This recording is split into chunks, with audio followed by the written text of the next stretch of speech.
understatement to say Mama was going to hit the roof when she found out. However, Hutchison leaned back in his seat, bridging his long, elegant fingers. Improvisation is as necessary a skill for a pianist as is sight-reading the classics.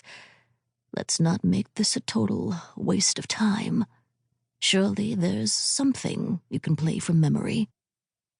Grace blinked back tears. He was giving her another chance to prove herself. She swallowed. Of course. It was now or never. The problem was that her mind was drawing a blank. Without the sheet music as her guide, she knew only bits and pieces of her Handel audition piece. Mama had insisted upon it because of its complexity. Now that complexity was proving to be her downfall. Grace should have never let Mama have her way, again. The walls of the cavernous room began to feel like they were closing in on her. Grace's lower lip trembled as she stared at the baby grand piano before her. It was magnificent, a Steinway, with all the bells and whistles, no doubt. She hadn't seen anything like it since the one time she had performed at a holiday recital at the Apollo Theater. She lifted her hands and let her fingers glide up the keys in a practice scale. Then her left thumb slipped on the last note. Her head whipped up, horrified. Sorry, She quickly closed her mouth before she foolishly let it slip that uniformed visitors had come to her family's door the night before, and that a gold star now graced her home's window.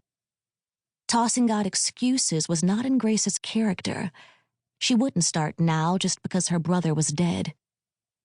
It happens. Hutchison didn't bother to hide his pity anymore.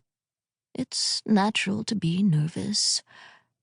How about you forget that I'm here?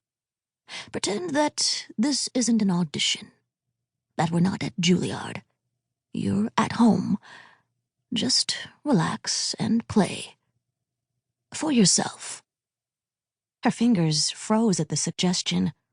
Home was the last place she wanted to be, and playing for herself would mean letting this man hear one of her compositions, opening up the most inner parts of her musical self to a stranger, sharing the jazz-inspired pieces that only Tony and his friends at the clubs had been allowed to hear.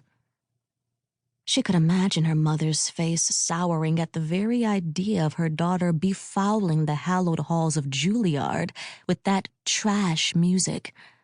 Grace wouldn't dare. She would rather leave now, having played nothing at all. This is for you, Tony, she whispered.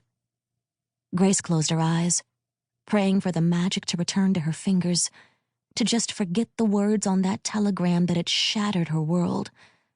Mama's grand plan for her aside, Grace was the one who chose to be here today. She came here to play. Mama's voice echoed in her head. Steele women do not fail. She would not fail.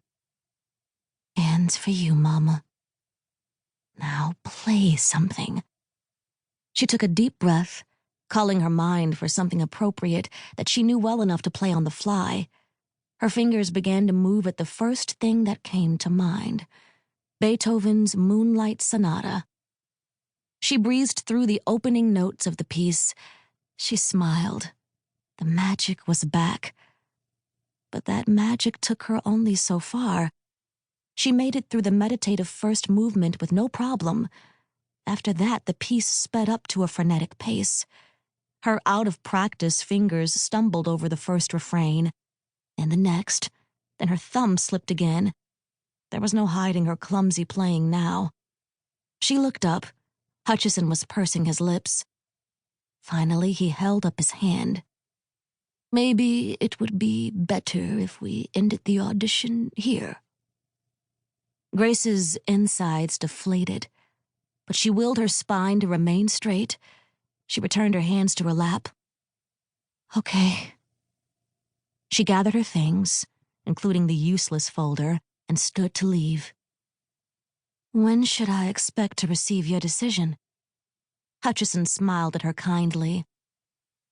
I've heard too many people who I respect rave about your talent.